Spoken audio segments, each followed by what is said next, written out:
As we get started, I want to thank Migdalia, who is here tonight representing the Office of Cultural Affairs, and I'm going to hand over the mic, so if you have a few words for our wonderful participants. You guys can clap for Migdalia, that's okay. Good evening to all, and on behalf of the Mayor, the City Council, and the Office of Cultural Affairs, we welcome you. Although my director, Christine Goodman, could not be here tonight, we are thrilled to have this event here back in person. As our poet laureate mentioned, my name is Migdalia Pagan Milano, and I am the program coordinator of special events for the Office of Cultural Affairs. Tonight's event features some very talented, award-winning storytellers, educators, and artists. So I will be very brief with my announcements.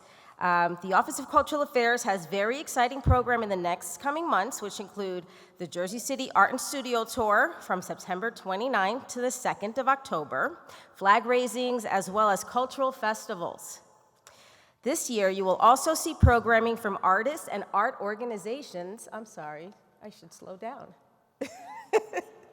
From artists and art organizations that have been supported by public funds from the Jersey City Arts and Culture Trust Fund. This programming will be more accessible to individuals with disabilities. ASL interpreters, closed captioning, and ADA accommodations are just some of the ways we are bringing equity here in Jersey City. We would like to remind everyone to please go to our website, jerseycityculture.org, for our calendar of events. Thank you all again for being here tonight.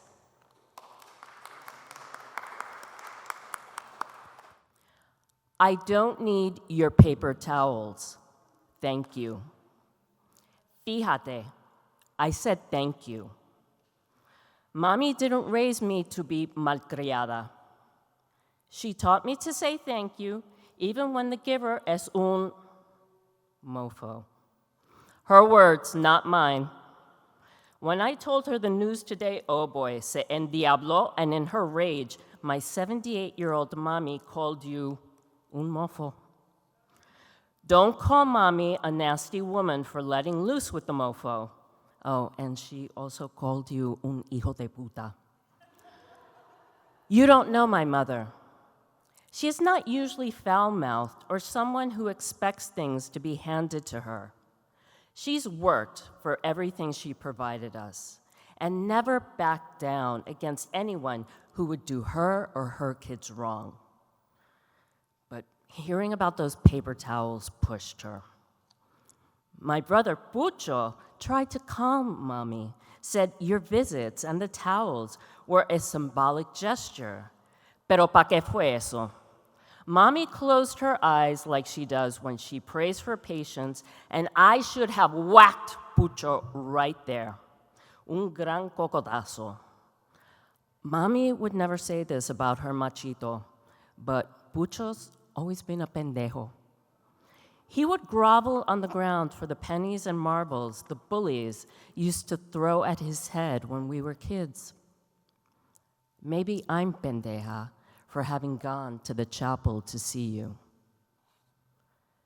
I waited all morning to hear you speak when I should have been in line for the one ATM that's working because I'm out of the money that I need to buy water, not paper towels. Do you know how many bottles I go through in one day with 4 kids and 4 adults when it's 90 degrees by 10 o'clock in the morning? Mommy taught me never to arrive anywhere empty-handed and to always ask what I can bring. Did you ask anybody? Jorosello looked real happy. Did he tell you to please bring paper towels? Paper towels won't clean my 4 kids each day we're without running water or clean the fango on my floors or the mold that's growing on the walls. If you had asked me what you could bring, I would have given you a whole list. Ice. So when my 78-year-old mommy asks God for just un hielito, I can put a cube in the Coca-Cola she used to love on a hot day. Time. There were never enough hours in the days before Maria, and now I can't even keep track of days. I can't keep up with just going to El Chalco every morning to wash the clothes we've been reusing and then carry back buckets of water to wipe down my kids and the few dishes I make everyone share so there's less to wash. There's not enough time for just that, and that's not even the bare minimum to have a life that isn't just a struggle to be clean. I haven't had coffee in 4 weeks. Making it old school and washing the cloth filter is just one more thing that takes time and water that I don't have.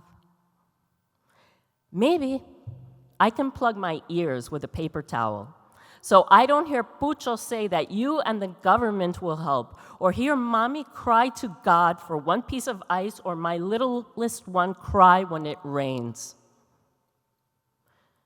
Do you know any Spanish to understand Rosselló when he said, Puerto Rico se levanta? That means Puerto Ricans know how to lift themselves up. Yo no me doy por vencida. That means I don't give up. It's something mommy always says. Did you know there are 1 million ways in one day to break a woman? I'm just one small woman with 4 kids, a husband, my brother, and an elderly mother on a battered island. I don't have time to be broken. Every day, I don't know that there will be anything solid under my feet with each step I take, but my children need to learn to echar pa'lante and not cower and grovel on the ground for useless, thoughtless garbage someone throws at them as a symbolic gesture. If you'd been taught like I had and arrived to do something useful, you could have invited me to sit down on a clean chair, offered me hot coffee in a pretty cup on a saucer. You could have given me time to talk and listen to what I need. I know. That's unrealistic. There's not enough time to sit with each person on this island. Too many people, too many needs. Too far from the important problems that require the time of a busy man like you. But if you could think that landing here to throw paper towels at us was useful, I can have my fantasy too, no? Gracias.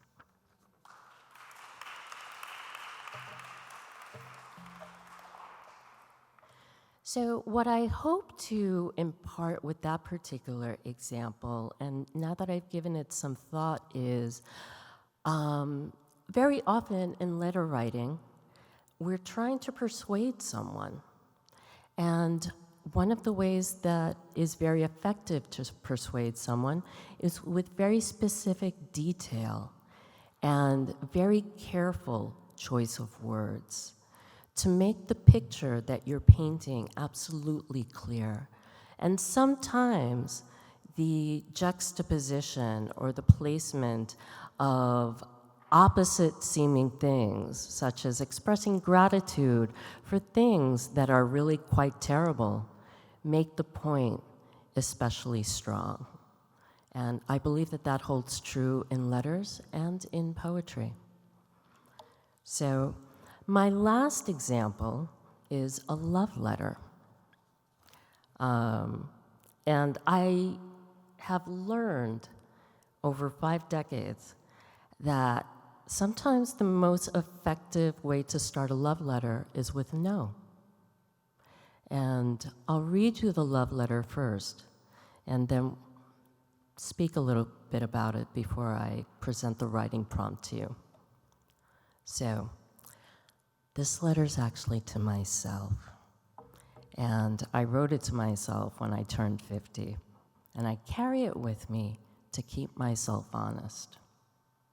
And I share it with you. And again, this is just entre nosotros. Setting boundaries. Too often, I don't. I don't say no because I'm afraid people won't like me, reject me.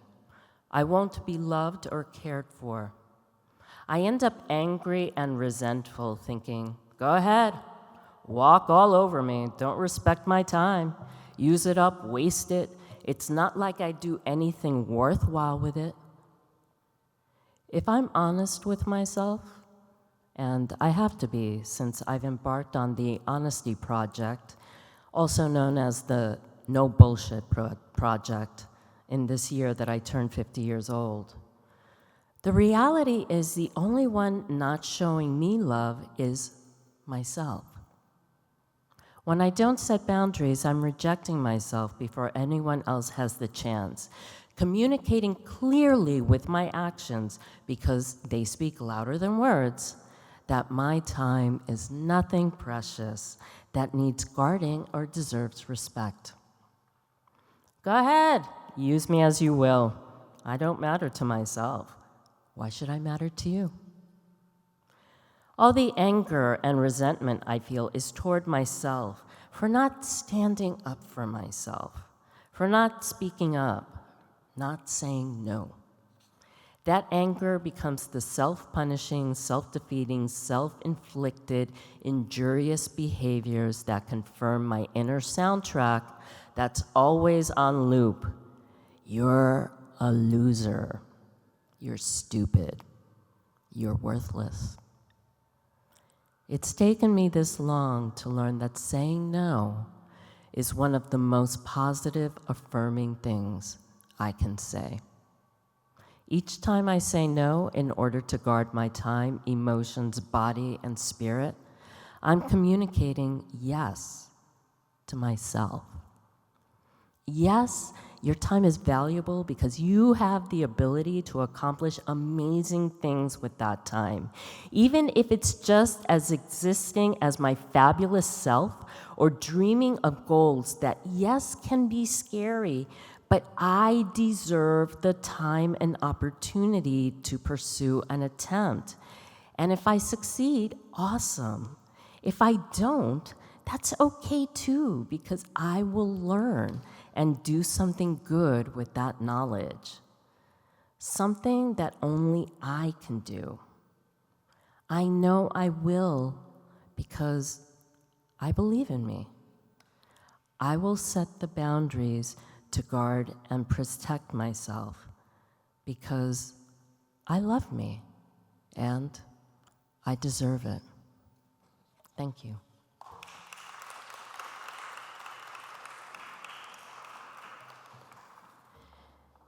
So in that particular love letter, I find that it's kind of a template for a lot of love letters because usually they start off with a picture of things as they are, the world as it is right now. And usually in the love letter, it's, some sort of longing and desire for that thing that would make the world much more perfect and less filled with loneliness. And then there's the picture of the world as it should be or could be or that you want it to be.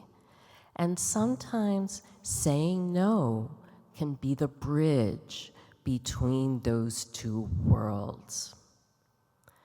So, if I invite you now to maybe take the remainder of our time, and I think maybe we have about 10 minutes left.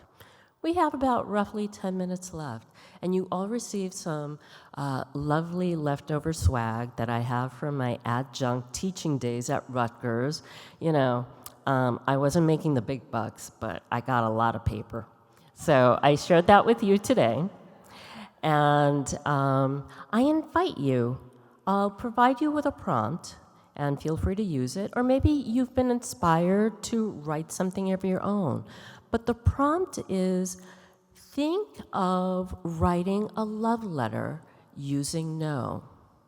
And think of how saying no to something could be the bridge between the current state that you're in and the state that you want to be in.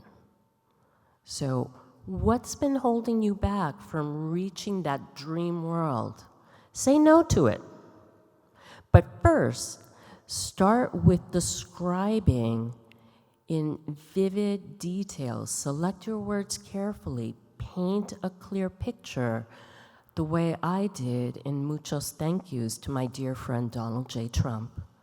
And make clear what that present state is and how is it that you envision the world could be if you say no to that one thing, that one person, or that one situation that is holding you back.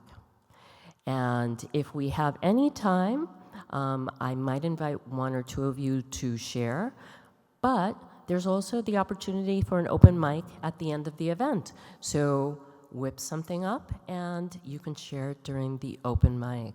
So if you have any questions, feel free. And as I used to tell my students, writers, write.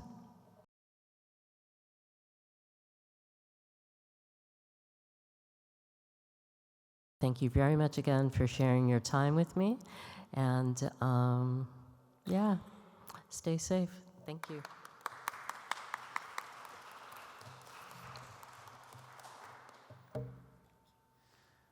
What thoughts have I of you tonight, John Daly? Lines in vibration over transmissions, the radio waves between poets signaling when one of our own has signed away to signal your passage. When mentors and Maharishi, who leave suffering pens and pages black bled among aberrations of spirit lives, leave. Buddhas run amok with myriad hundred-handed hydra, validating lives of letters composed and recomposed, only to one day decompose. When trumpets lay holstered beside silent obituary clippings, no tattered pirate flags flown at half stanza, sailing dank, dismal seascapes with only sorrowful thunder for 7 unsung years. What kind of man, poet, monster am I to have such thoughts of you tonight, John Daly? Lead-laden hyenas fall prey to last Xerox suppers, your poems crucified on this dawn-dark earth. Yet here I sit, sifting for wisdom within, still squire to the Knights Templar, my shadow stretching long beneath longer dead star shards, lost among late-night diner dreamcasts, bulldozed. Once they had been dreamt.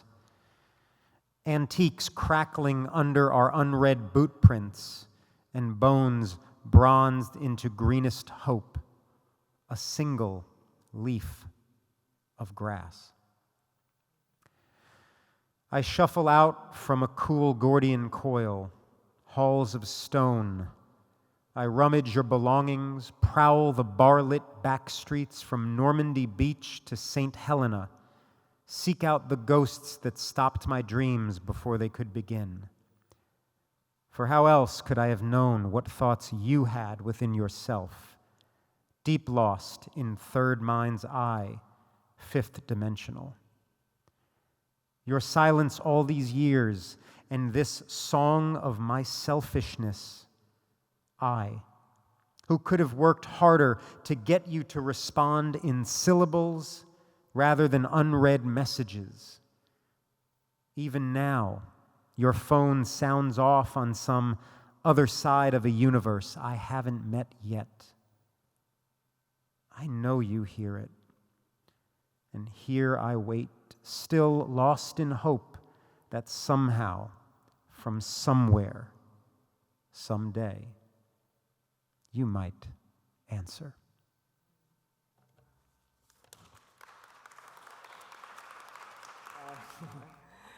This is also subtitled A Letter from Management. Dear submittable user,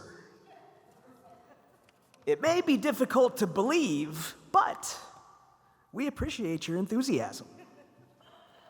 You found the time and the self-confidence to complete the entire submittable form. You answered all of the questions. The header on your CV is worthy of accolades, but unfortunately, we appreciate your enthusiasm. To our shock and disbelief, we were quite popular this past submission period. In addition to receiving submissions from all over the planet, we received our first intergalactic submission. Our online journal is more than excited to be humankind's first extraplanetary emissary, proving once and for all that poetry and not mathematics is the true universal language, which is unfortunate for you. In addition to your attention to detail, we also appreciated your unbefitting aspirations. Our unpaid intern, who is also our chief editor, experienced an epiphany after reading your work. The hilarity of your failures as a writer, in combination with your apparent obliviousness, triggered a revelatory experience for them. Our new, now former unpaid intern's first poetry collection is dedicated to you, unofficially. They have also been booked on several daytime talk shows, which is the epitome of success for contemporary poets. Moving forward, may we suggest a rebranding? There are scores of would-be poets who are transitioning out of a life of letters and into a life of coaching. Like all successful poets turned coaches, you lack the artist temperament. This is a blessing. It is impossible to set measurable goals when your eyesight encompasses the epic past. We advise you to deactivate your submittable account. Trade in your copy of In the Seven Woods for a copy of The 7 Habits of Highly Effective People and start preaching the gospel of unsolicited self-help. The planet is at max capacity for poets, which means we're in violation of numerous different health codes, but we will never have enough life coaches. In closing, we appreciate your enthusiasm. In this letter, we have included a lanyard with which you can display your life coaching credentials while networking in Civic Center conference rooms. Every former poet needs a coach. Every coach needs a lanyard. Your work has just begun. Our former unpaid intern wishes you the best of luck. Sincerely, management. Thank you. And any of you, if you know Jersey City for real, if I say a place or logistics or geography, just raise your hand if you know or you see it. So the imagery is based around you knowing this place, all right? Black on black Beamer boosted from Bayonne flying north on Bergen Ave. 3 cop cars in rearview mirror, sirens screaming. Chan rips right on Claremont, zooms past Ocean, slams brakes, we bail. I sprint up Arlington, hop fence, duck behind 4 trash cans in Valerie Davis's driveway. Tap dips down Claremont, left on Randolph, heads towards Teddy's grocery store. Chan slides from driver's side, crosses street.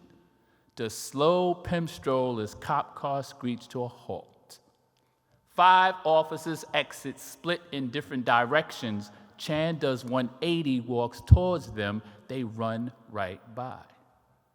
Cops can't catch Tap, must move ASAP or go to jail. Heart thumps so loudly, barely hear Valerie peck kitchen window. Thin index finger motions towards door. Latch unlocks, slip inside, sound of footsteps rise behind. Picture window view of cops chasing tails. Chan nears Beamer, footsteps louder.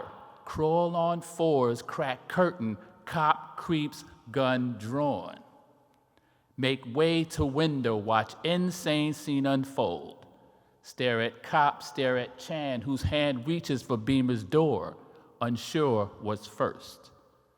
Chan smirk, Valerie screech, kick back from 38, shell shattering breastplate. Chan falls as if he has no legs. Following day, enter English glazed in guilt. Valerie, me, only soul who knows cop's version is fiction. Sit, rewind, unfold.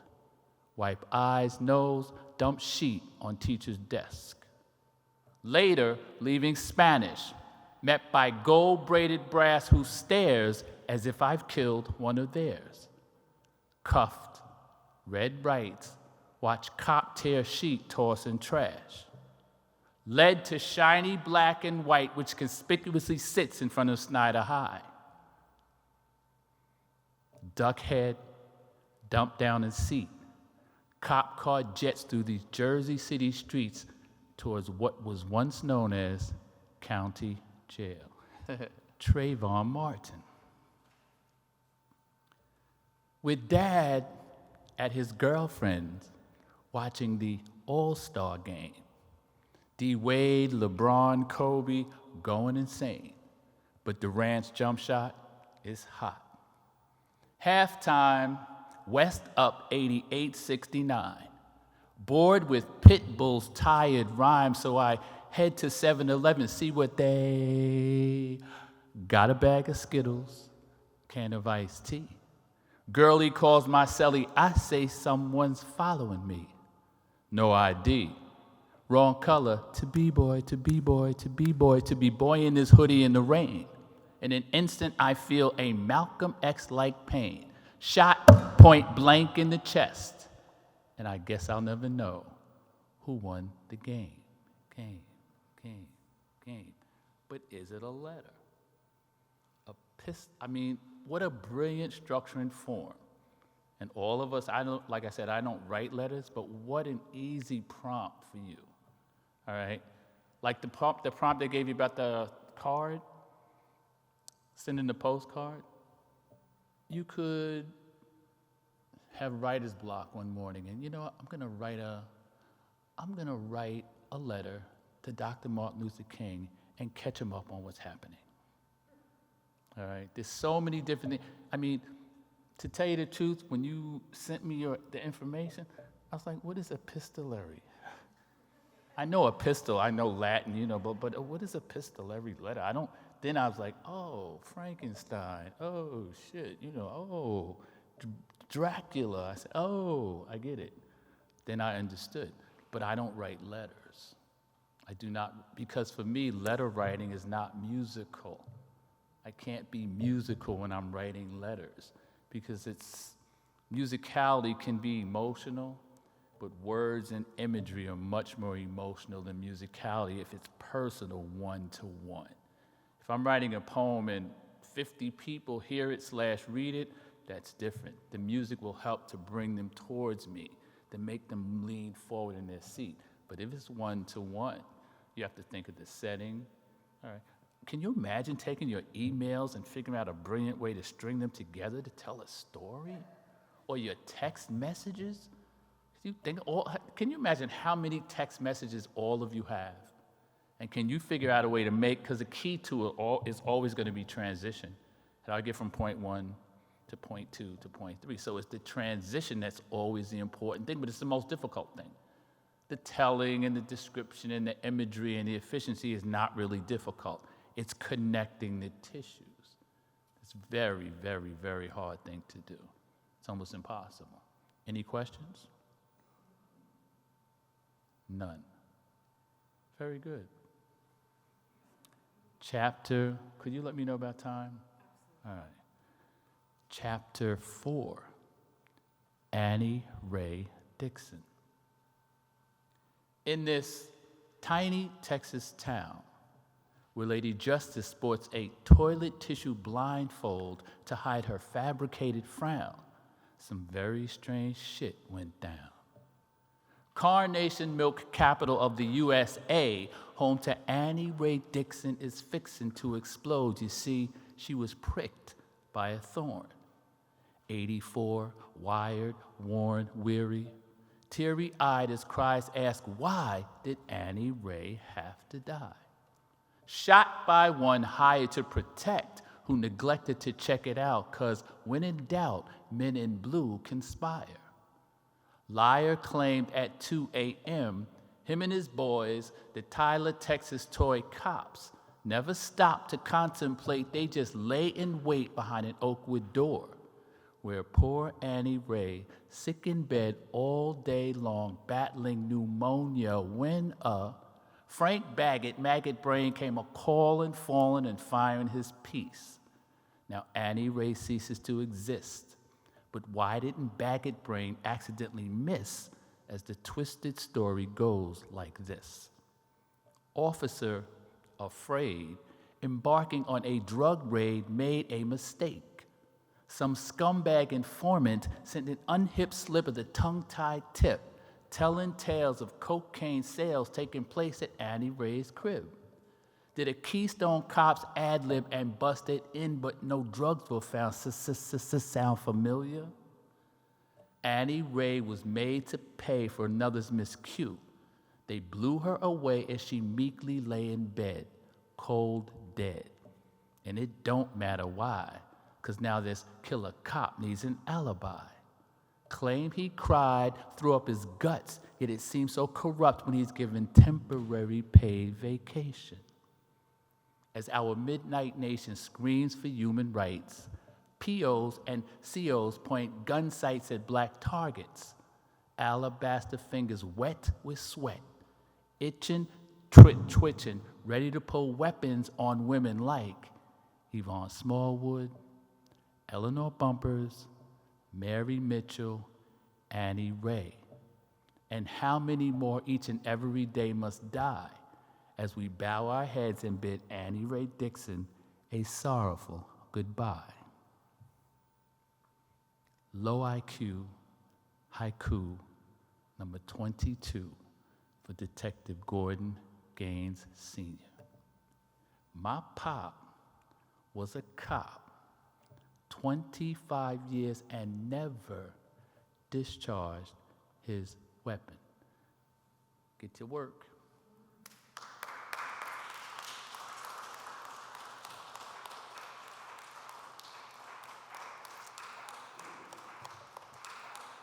Thank you, Reggie. Let's hear it again for Reggie Gaines. That was incredible.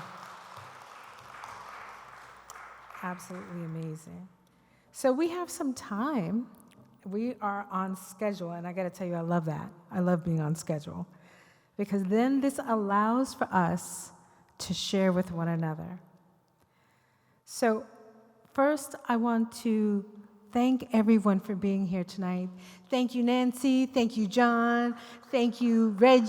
Thank you, Tyson. Thank you, Migdalia. Let's come on, everybody. You could do it. You could do it.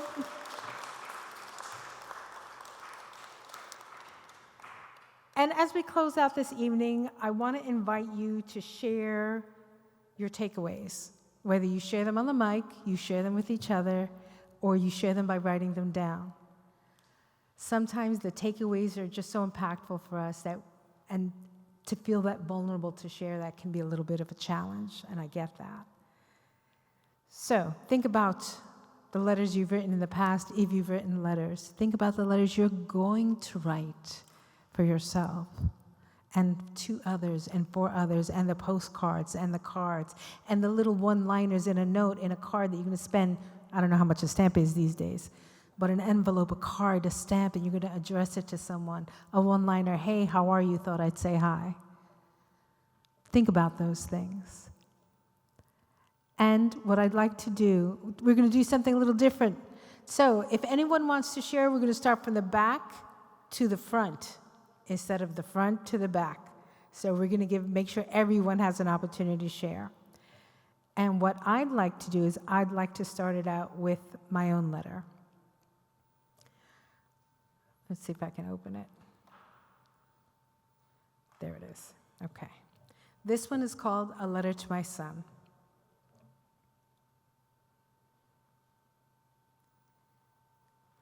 Raising a man in this world at this time, politics in such a swirl, is no easy feat. Helping him to find his seat among the strong and the weak. My boy, a man in his own right, won't be able to say his mama didn't show him the light. It's left to me to raise him out of a coma, spread his wings to be a man.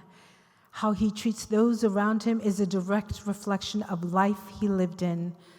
Should he become a lesser man, no one to blame but the woman with a plan. It rests on me solely to show him he has a heart. It's left to me to remind him that anything less would tear him apart. Shed your tears, my beloved son. Show your humanity among the ones who think you should man up and be a thug. A thug never got anything but a well-deserved beatdown, walking around with traps that they've created. Dry your tears and find a reason to keep moving forward through seasons of harsh winters, scorching summers, colorful autumns. Expect that your love won't always be accepted, returned, sought after, or acknowledged. Accept that your love is always felt, whether admitted or not. Don't shy away from pain. Welcome it, an old friend, learn from it, a wise teacher, share it, a real man. Lesser men hide behind pain that would otherwise set them free. You see, my son, lesser men don't know any different. Embrace things you fear, people you hold dear, the sun even as it sears. Lesser men, arrogance, weapon of choice. Forget fear isn't there to force you to do things. Instead, to remind you that there are some things you don't know yet about, so tread lightly. Lesser men ignore those who are dear, forgetting they won't always be there. Shedding tears at end of life instead of sharing tears through it. Lesser men curse lack of sun, curse scorching heat, forgetting 'tis the sun that gives light and life, brings forth light and birth. You see, lesser men don't know any better. A man is a man because his life has let him be so. Lesser men haven't yet felt the strength of themselves, leaning on excuses of past. Stand strong, my son. When you fall, I will help you up. Smile brightly, beloved boy. When your tears fall, I will hold your shoulders and tell you everything will be all right. Courage to the world, fear will find its way to your heart, shake you to your very foundation. But know this, it shields you from a greater pain until you're ready to face it. My son, my son, my son, this mother loves you. This mother wants you to love yourself. And above all else, treat everyone with that infinite love. Thank you. I wrote this poem, I want to say over 20 years ago. My son is now in his early 30s, and it's as relevant today as it was when I first wrote it. And that's the most incredible thing. So thank you, everyone. So who would like to show? Who's in the back row that would like to come up? Anyone? Anyone? We're starting with the back row. Come on up. Come on up. So let's hear it. Come on. Round of applause. Yay! Introduce yourself. Hi, everybody. Thank you for having me. My name is Crystal Davis, but I also go by Crystal Letters. I am a Jersey City artist and a poet.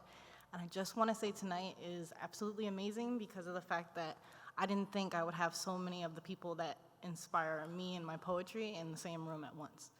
So in honor of that, I want to read, and even if you heard it before, this is a letter and an ode to the poets and the artists that have inspired me over the past couple of years. Inspirationist. Words whistle through my fingers like breezes across treetops, along branches, through waltz leaves of grass with Dr. Westman.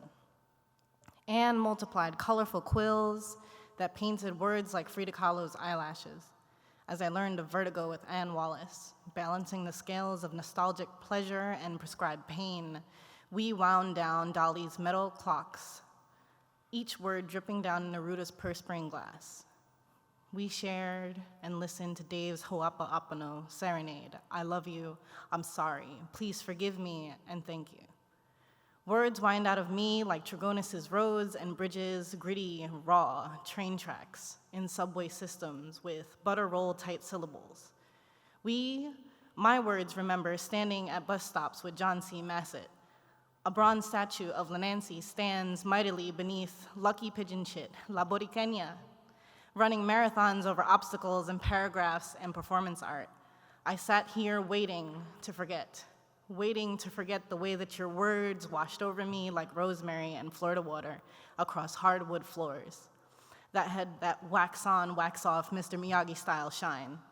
My eyes glazed before they shuttered, Jushin and fresh donuts, sweet visions encased behind pastry glass.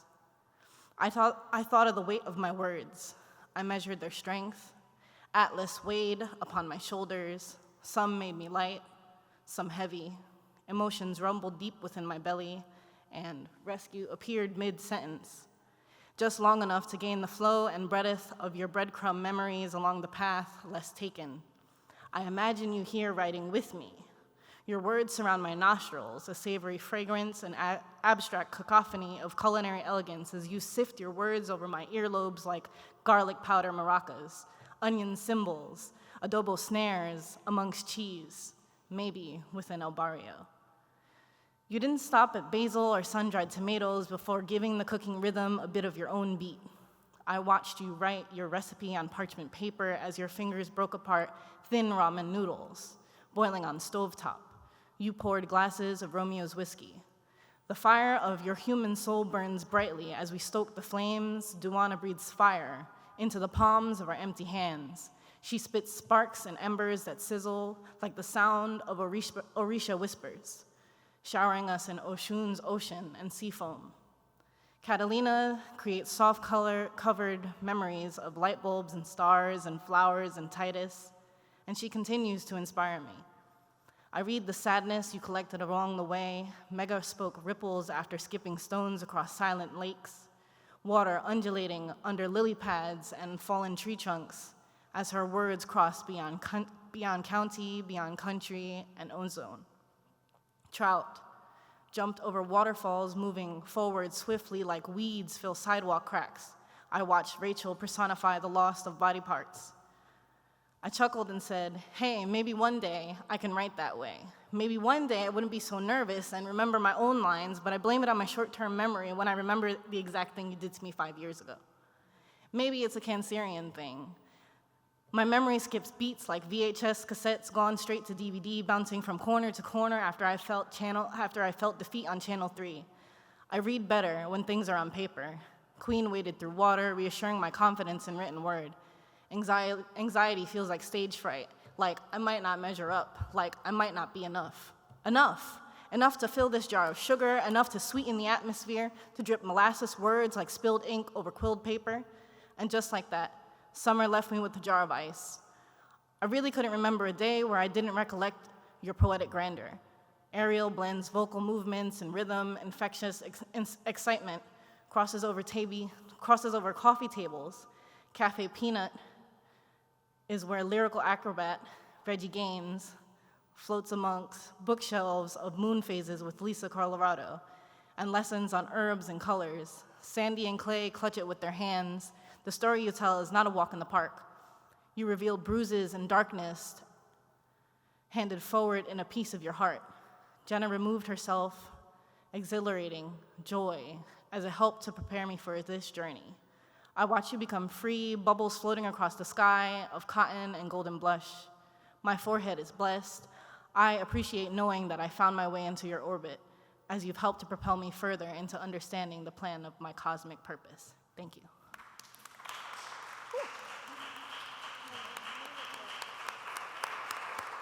That was incredible. So this is the amazing Crystal letters. If you don't know Crystal, get to know Crystal. She has put together a book of original poetry as well as original art. She is a visual artist. She is a literary, performing artist, and she is an amazing marketing maven. So if you don't know Crystal, get to know Crystal. It'll be one of the best things you do today. So we've covered the back row. Do we have anyone else that wants to share? We've got some poets in here. No poets want to share tonight? Come on, Jules. Come on, let's hear it for Jules.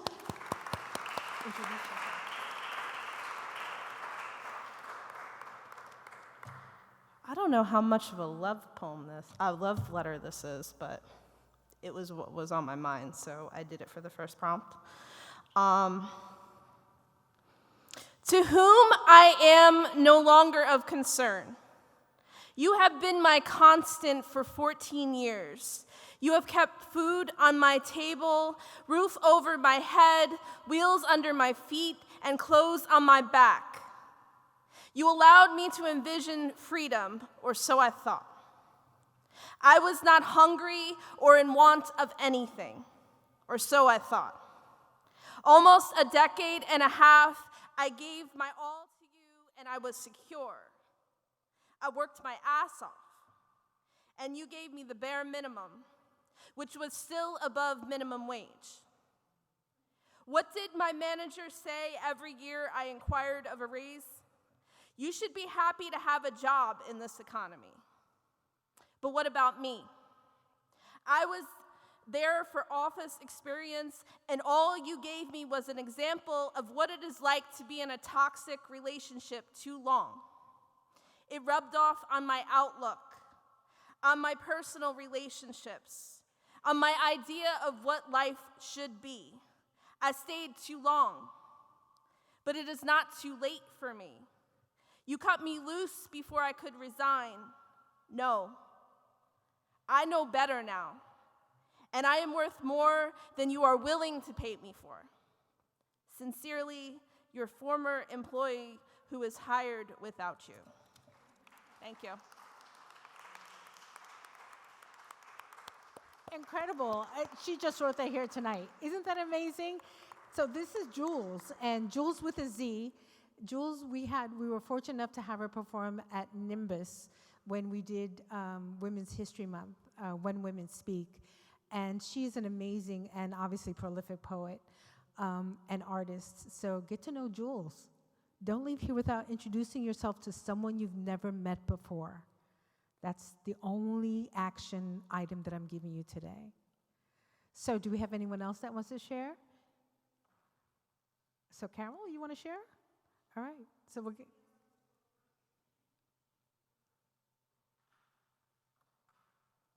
So, okay, no, we'll do this row next. So you, and then we're going to do you, and then you'll close it out for us? Awesome, thank you.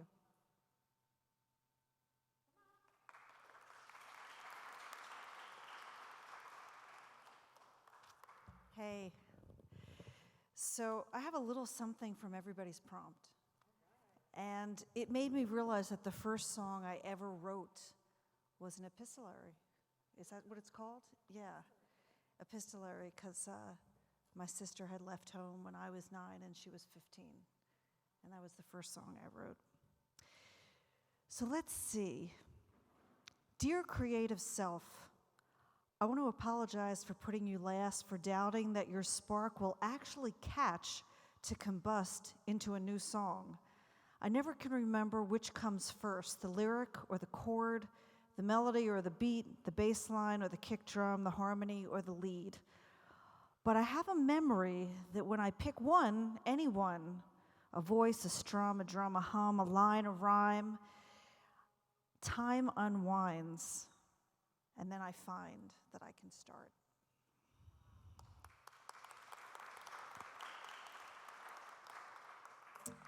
And then I remember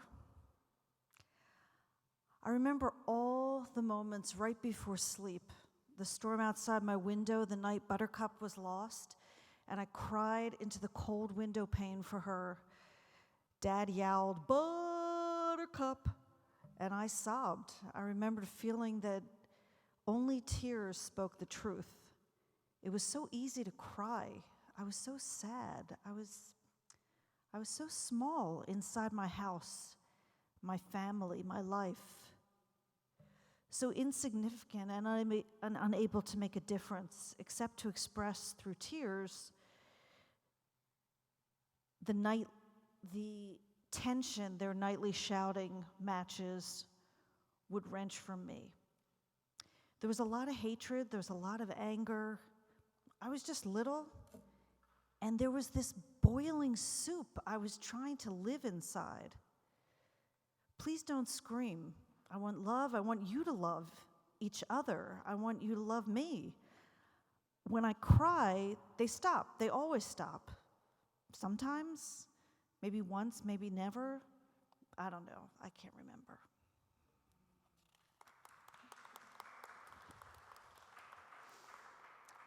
The song Memory from Reggie has nothing to do with that line of thinking. It was just poetry in music. So, whatever happened to the voices of the sane? Gil died destitute. How could that be? All right. And then, so the first song I ever wrote was, the shouting was from my sister and my parents, and I don't know what went on, but it went on through their whole lives together. So this was the first song I wrote. Barbara, Barbara, where have you gone? I never knew you long enough to call you mine. Barbara, Barbara, there's still a bond. I think of you all the time, and I hope you find your peace of mind. Barb, don't go so far away. Don't you know wherever you go, you just stay the same? Why don't you slow yourself down? Why don't you stop for a while so you can look at yourself? Take a good look at yourself. So you can't tell me where you've gone. You can't tell me where you've been. You can't help me, Barbara. Help me, Barbara. Where do I begin? 'Cause I wanna be like you. I wanna be free like you. Oh, like you.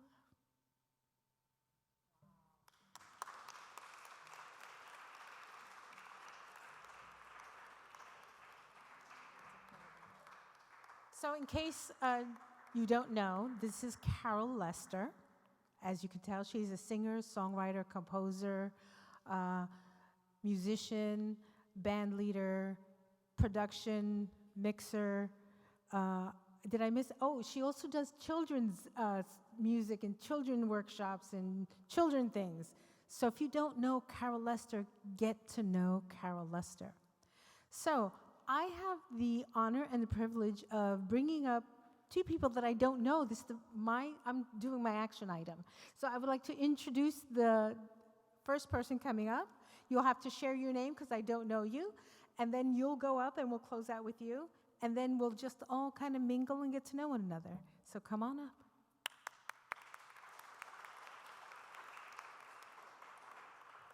Hi, everyone. My name is Alethia Harnish. I'm a student, and I'm a playwright. Poetry is something that I've been experimenting with a little lately. So I just wanted to read you one of my first poems I've written, and I've never read it out loud before, so I thought this would be a good opportunity to do so. This is titled Lessons in Guilt. I mimic the infamous lady that scrubs her fingers till they bleed to see the blood that ought to be. Her palms are pierced by nails not made of metal. Our nails are made of skin and arms and tongues and minds of royal schemes and forsaken dreams. My palms are pierced by nails not made by man. I impersonate the notorious madman, the one who writes of a tragic murder of the transcendental one till he sees the being trying to flee himself. His God is ruled by laws not found in words. Our scribbles are shaped by sin and bliss and inspiration and emotions from the divine and paths of serpentine. My God is ruled by laws not found by man. Thank you.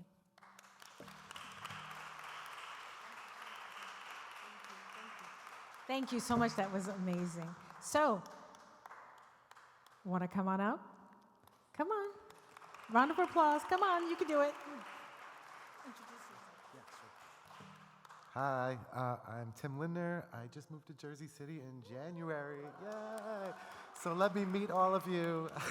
So I'm super excited. I do a monthly workshop at Departed Souls called Write with Flights. If anyone wants to come join, it's really informal. Most of just my roommates' friends, since I don't really know much of the writing community yet. So it's very fun. We have beer and write poetry together. But I'm first just going to start with my haiku. Say what you need to say, heard in a bathroom stall, then I made the call. And I heard this stupid song, John Mayer song, while I was delivering pizza in college, and I made the call to my college roommate to finally say, we need to talk tonight. I have something really important to tell you. And I came out to him, and it was the first person I came out to. And I thought a lot about this honesty, and I want to read my first piece too, which is super silly, but being honest with myself has been so hard this whole life. It's a whole lifetime of unlearning, and being honest with other people after not being honest with so many people in my life for so long. So this really hit home and felt really good to write a silly, honest poem about smoking, because I've been trying to quit for months and I'm doing a really shitty job. So I'm gonna end silly. Black and mild, wine flavor, jazz flavor, you're so easy. Stole me away from the only 3 years between 13 and 33 I had clean lungs.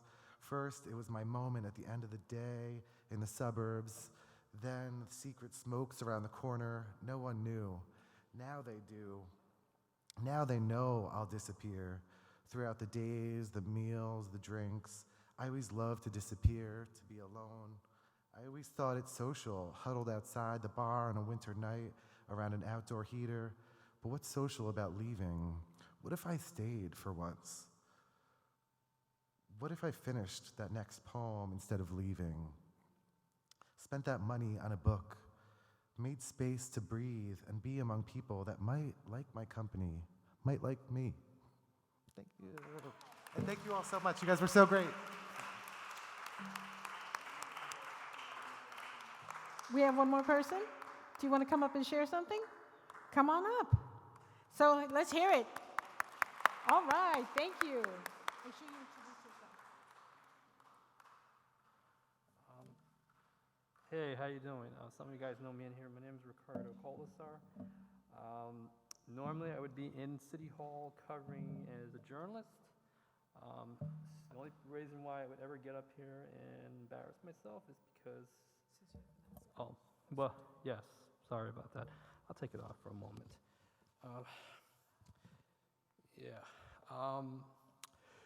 You know, normally I wouldn't do this, except, Susan's one of the few people that would ever make people do something like this. And this will probably never happen again, so. All right, so Reggie Gaines actually gave the idea of the thank you haikus. That's the easiest and most painless way of writing, and because I do this as a full-time gig, and I don't want to do this necessarily in my spare time, but here we go. I have 3 of them. I'll go quickly. Thank you, Miles Davis. Your trumpet blows cool and blue. Back turned, in your face.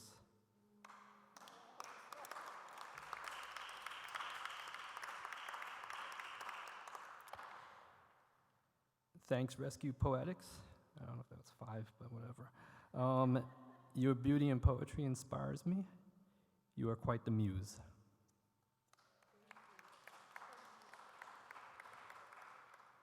And finally, thank you to my mom. Led me to this writing life. Wish I was richer. Thank you very much, folks. And thank you to everybody who came here tonight, and thank you to Susan and to the Office of Cultural Affairs for putting together this wonderful event. Take care.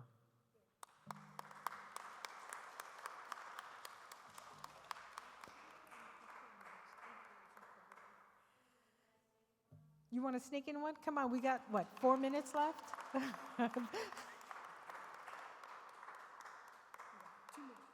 Thank you. This is very short, inspired by the prompt about writing a letter to someone or something you loved. I loved you when I saw you.